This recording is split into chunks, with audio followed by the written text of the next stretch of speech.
अब ये latest case Mukhtar Ansari का है, जिसके बारे में समाजवादी पार्टी के लोग कह रहे हैं कि उनको जेल में जहर दे के मार दिया। मरना तो था ही। Hello hi, welcome back to my YouTube channel. दोस्तों कैसे हो? आज की वीडियो होने वाली है बहुत ही स्पेशल, क्योंकि एक क्वेश्चन है यूपी के अंदर, अभी तक वो कंफर्म नहीं हुआ है कि क्या मुख्तार अंसारी जी को जेल में जहर दिया गया था या नहीं। ये सवाल रजत शर्मा जी ने पूछा आदित्यनाथ योगी जी से। आज उसी का पूरा इंटरव्यू देखेंगे, तो लगे रहो मेरे साथ दोस्तों।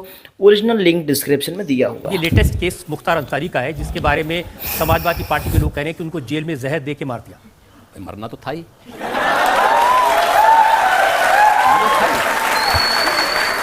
आप मुझे बताओ, जिस व्यक्ति ने सैकड़ों लोगों को मारा हो और कब तक बसता बसता फिरेगा। कांग्रेस के लोग तो उसको बचाने का प्रयास कर ही रहे थे ना। समाजवादी पार्टी के लोग तो उनके आका थे ही, गए थे उनकी मातम पुरसी के लिए। तो इनसे क्या उम्मीद करते हैं? यही तो अंतर है कि परम राम भक्त और उत्तर प्रदेश के पूर्व मुख्यमंत्री सरदेव कल्याण सिंह जी की मृत्यु हुई। समाजवादी पार्टी ने, कांग्रेस ने संवेदना के एक भी शब्द नहीं किए, और एक माफिया के मरने पर उनके घर में जाकर के घड़ियाली आंसू बहा रहे थे लोग। यही फर्क है। ये देश यही बर्दाश्त नहीं करना चाहता।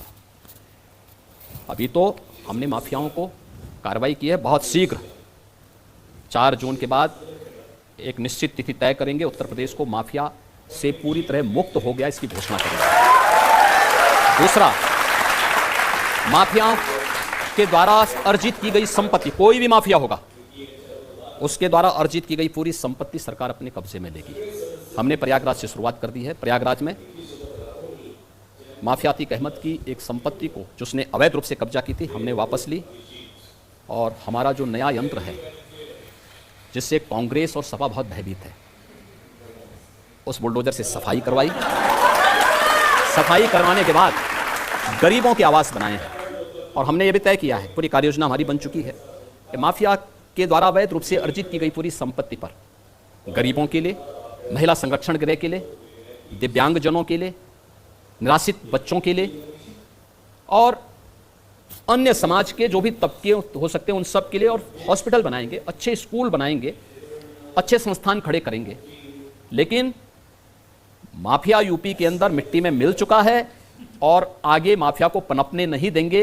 ये हमारा संकल्प है। और इनके द्वारा अर्जित की गई, पहले चरण में इनकी और दूसरे चरण में इनके गुर्गों की भी जितनी संपत्ति होगी। देखिए, एक समाजवादी पार्टी के उम्मीदवार हैं जियाउर रहमान, वो बर्क साहब के ग्रैंडसन हैं। उन्होंने कहा हमारे शाहबुद्दीन भाई साहब, अतीक अहमद भाई साहब और मुख्तार अंसारी भाई साहब को इन्होंने ऊपर भेज दिया, और कहते हैं कि कसम आप लोगों को कि उनकी कुर्बानी जाया नहीं जानी चाहिए। अब देखिए, ऊपर गए हैं कि नीचे गए हैं, ये मैं नहीं कह सकता।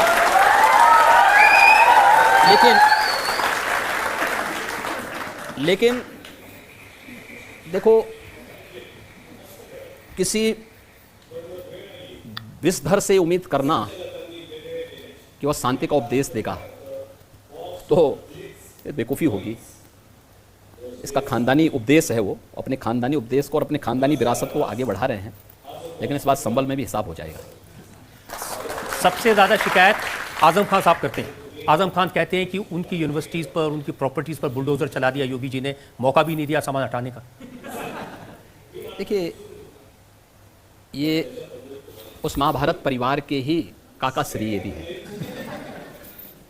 जब द्रौपदी का चीरहरण हो रहा था, तो ये भी सब मौन बने हुए थे, बल्कि उसमें लिप्त थे दुर्योधन और दुशासन के साथ। मुख्तार अंसारी जी के ऊपर सवाल था। मुख्तार अंसारी जी, मैं जी इसलिए बोल रहा हूँ भाई, क्योंकि जब उनके डेथ के बाद की जब इंटरव्यू हुए, गांव-गांव में पूछे गए कि मुख्तार अंसारी कैसे थे, तो लोगों ने उन्हें सिवाय मसीहा के माफिया कभी नहीं कहा। बहुत सारे इंटरव्यू हुए, गांव-गांव में पूछे गए, उन सब ने यही बोला कि भाई वो एक मसीहा थे, माफिया नहीं थे। माफिया उन लोगों के लिए थे जो गलत काम करते थे। कभी कभी इन्होंने जाके बचाया भी हुआ है, और ऐसा भी हुआ है कि उनके कई गांव इनकी है, इनकी प्रॉपर्टियों के ऊपर कई गांव बसे हुए हैं।